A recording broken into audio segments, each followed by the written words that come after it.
नमस्कार दोस्तों, आज की इस वीडियो में हम जानेंगे ट्रांसफॉर्मर के सभी महत्वपूर्ण पार्ट्स के बारे में। इस वीडियो में हम प्रत्येक पार्ट का नाम, उसका कार्य और उसका उपयोग बहुत आसान भाषा में समझेंगे। तो चलिए शुरू करते हैं।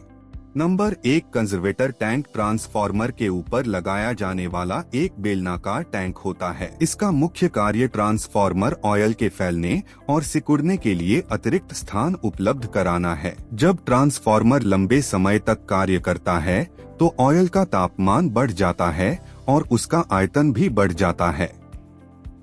यह अतिरिक्त ऑयल कंजर्वेटर टैंक में चला जाता है। जब ऑयल ठंडा होता है तो वह वापस मुख्य टैंक में आ जाता है। इससे मुख्य टैंक पर अनावश्यक दबाव नहीं पड़ता और ट्रांसफॉर्मर सुरक्षित रूप से कार्य करता है। Number 2, breather. ट्रांसफॉर्मर में आने जाने वाली हवा को शुद्ध और सूखा रखने का कार्य करता है। इसके अंदर सिलिका जेल भरी होती है जो हवा की नमी को अपने अंदर सोख लेती है। यदि नमी सीधे ट्रांसफॉर्मर ऑयल में चली जाए तो ऑयल की इंसुलेशन क्षमता कम हो सकती है। इसलिए ब्रीदर ट्रांसफॉर्मर की इंसुलेशन को सुरक्षित रखने में महत्वपूर्ण भूमिका निभाता है। जब सिलिका जेल का रंग बदल जाता है तो उसे बदलना या पुनः सुखाना आवश्यक होता है। Number 3, Buchholz relay. केवल ऑयल से भरे ट्रांसफॉर्मरों में लगाया जाता है। यह कंजर्वेटर टैंक और मुख्य टैंक के बीच लगाया जाता है। यदि ट्रांसफॉर्मर के अंदर कोई आंतरिक खराबी होती है तो ऑयल से गैस बनने लगती है। यह गैस बुशहोल्स रिले में इकट्ठी हो जाती है, जिससे रिले चेतावनी या ट्रिप का संकेत देता है। इस प्रकार यह बड़े नुकसान होने से पहले ही खराबी की जानकारी दे देता है। Number 4, radiator. ट्रांसफॉर्मर को ठंडा रखने का कार्य करता है। ट्रांसफॉर्मर के अंदर गर्म हुआ ऑयल रेडिएटर में आता है और इसकी पतली प्लेटों के माध्यम से अपनी गर्मी बाहर की हवा में छोड़ देता है। ठंडा होने के बाद यही ऑयल वापस ट्रांसफॉर्मर के अंदर चला जाता है। बड़े ट्रांसफॉर्मरों में बेहतर शीतलन के लिए रेडिएटर के साथ पंखे भी लगाए जाते हैं।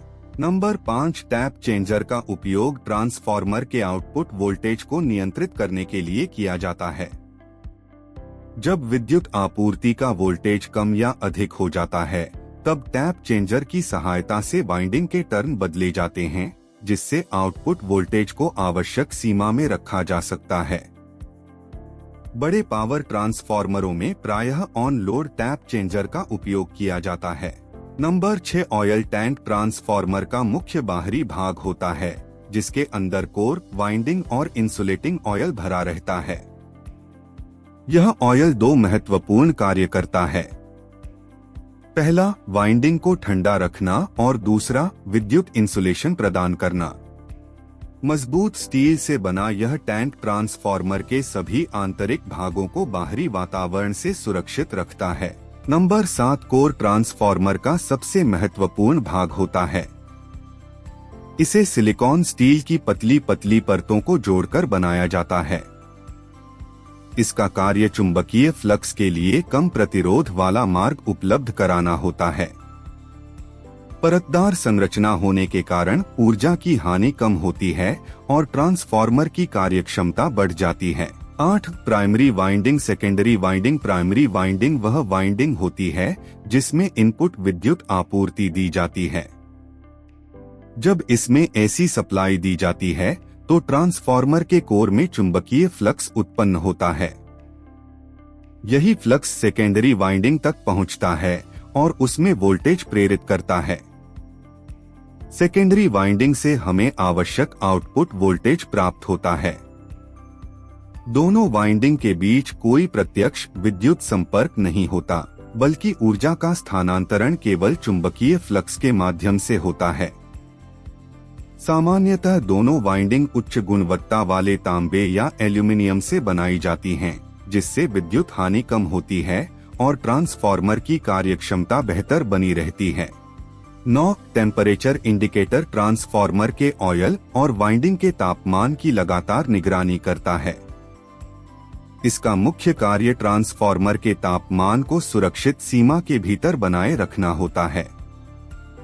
जब ऑयल या वाइंडिंग का तापमान निर्धारित सीमा से अधिक हो जाता है तो यह अलार्म देता है और आवश्यकता पड़ने पर ट्रिप सिग्नल भी भेज सकता है। इससे ट्रांसफॉर्मर को ओवरहीटिंग से होने वाले नुकसान से बचाया जाता है और उसकी सुरक्षा तथा कार्यक्षमता बनी रहती है। तो दोस्तों, आज के लिए बस इतना ही। अगर आपको यह वीडियो पसंद आई हो तो वीडियो को लाइक करें, अपने दोस्तों के साथ शेयर करें और हमारे चैनल एक्सपेरिमेंट विशाल को सब्सक्राइब करना न भूलें। मिलते हैं अगली वीडियो में एक नए इलेक्ट्रिकल टॉपिक के साथ। धन्यवाद।